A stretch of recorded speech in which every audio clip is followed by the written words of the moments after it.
Ketika kita membicarakan tadabbur Al-Quran, itu dalam Al-Quran ada 2 ayat yang bunyinya mirip, Pak. Afala yatadabbarunal Quran, apakah mereka orang-orang kafir tidak tadabbur Al-Quran? Satu di surat An-Nisa, satu lagi di surat Muhammad. Ayatnya cek sendiri, Pak ya. Nah, supaya Bapak baca, kalau mau tahu ya cek surat An-Nisa dari ayat 1 sampai akhir, nanti ketemu ayat. Atau surat Muhammad ayat 1 sampai akhir, supaya Bapak mau baca suratnya utuh, Pak ya. Kalau nggak gitu nggak dibaca. Baik, apakah mereka orang-orang kafir, orang-orang yang tidak percaya Al-Quran, tidak mau tadabbur Al-Quran? Lalu Allah lanjutkan, walau kana min indi ghairillah lawajadu fihi ikhtilafan katsira. Kalau Al-Quran bukan dari Allah, pasti banyak permasalahan dalam Al-Quran. Ada kontradiksinya, ada data yang tidak valid, dan seterusnya. Ayat yang lain, am ala qulubin aqfaluha, apakah hatinya ada gembok sehingga kemudian hidayah tidak masuk. Ayat itu ternyata untuk orang-orang yang tidak mengimani Al-Quran. Dan saya termasuk orang yang memilih pendapat bahwa Al-Quran diturunkan untuk semua manusia, bukan hanya untuk orang yang beriman, apalagi hanya untuk kiai atau ustadz dan ustadzah. Mana dalilnya? Hudan lin nasi. Al-Quran itu petunjuk bagi seluruh manusia. Dan kita tahu banyak kisah yang sampai ke kita bahwa orang-orang yang mendapatkan hidayah itu salah satunya karena mendengar bacaan Quran, Pak. Bacaannya indah, sekali 2 kali gitu ya. Saya punya kenalan dulu orang Amerika namanya Eric, Pak. Dia tinggal di dekat pesantren, jadi tiap hari itu dengerin anak-anak ngaji, anak-anak baca nazoman.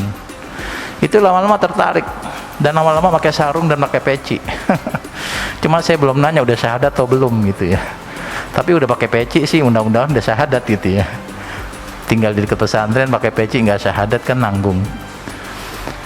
Lalu ada juga orang yang masuk Islam gara-gara membaca Al-Quran dan mengkaji Al-Quran. Ini lebih banyak ini.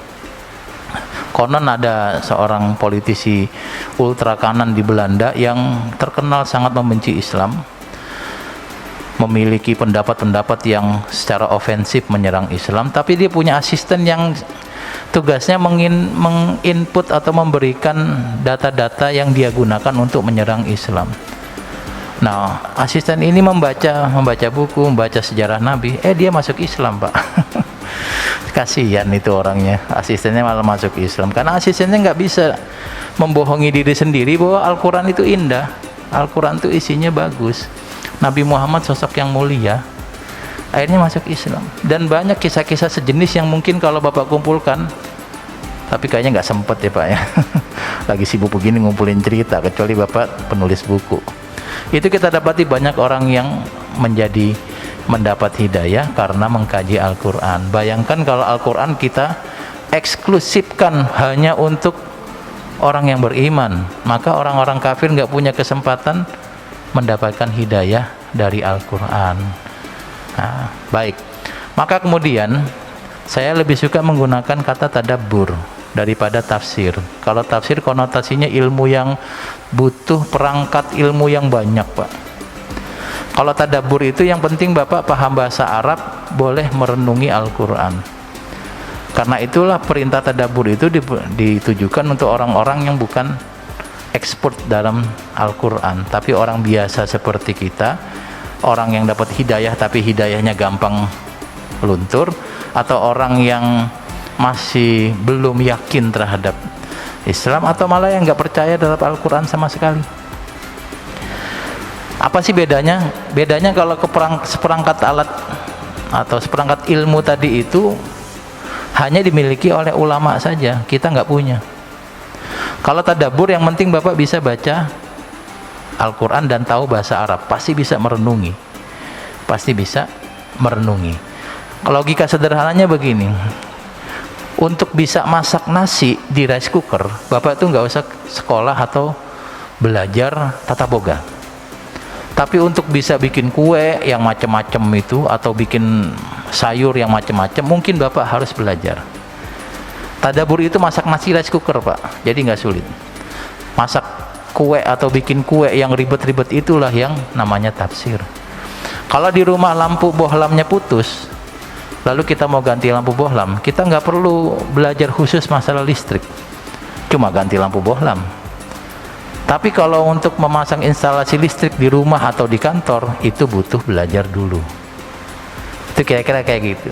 Kalau di rumah ada yang demam, untuk bisa mengkompres jidat atau kening orang yang demam, nggak perlu kuliah kedokteran, Pak. Ikut SNMPTN dulu, mau ngapain ikut? Saya mau ngompres orang sakit, nggak usah. Atau ada yang masuk angin, ngerokin juga gampang, ngerokin aja. Tetapi untuk tindakan medis itu harus dokter. Bahkan ketika dokter umum mendapati pasiennya perlu penanganan khusus, dia nggak boleh melakukan tindakan medis, tetapi harus mengarahkan pasiennya ke dokter spesialis, gitu kira-kira. Al-Quran juga begitu. Kebanyakan Al-Quran itu ditadaburi aja udah bisa, Pak, tanpa harus menjadi seorang mufassir. Tetapi ada beberapa ayat yang harus dijelaskan dengan perangkat ilmu yang banyak. Makanya kalau kita baca ayat, kalau bisa bahasa Arab enak, tapi kalau nggak bisa baca terjemahnya lalu paham, ya udah selesai segitu. Kalau nggak paham, tanya sama yang paham. Gimana cara nanyanya? Baca kitab tafsir, gitu kira-kira. Jumlahnya banyakan mana yang gampang dipaham sama yang susah dipaham? Banyakan yang gampang dipaham, Pak, daripada yang susah. Kenapa sih Quran nggak gampang semuanya? Itu gampang bagi yang pinter. Kalau kita nggak belajar jadi susah. Kalau kita belajar pasti gampang semuanya. Tapi kan nggak semuanya orang punya kesempatan untuk belajar tafsir. Lah kalau semua orang belajar tafsir lalu listriknya mati, siapa yang betulin? Semuanya sarjana tafsir, ya harus ada yang ahli listrik. Kalau rumahnya bocor, siapa yang betulin? Ya harus tukang. Nah, maka harus ada spesialisasi ilmu. Baik Bapak Ibu sekalian, dari sini ketika kita membicarakan tadabbur Al-Quran, ayat apapun, surah apapun, kita punya hak itu, Pak. Kita punya hak itu sebatas tadabbur yang kita tahu.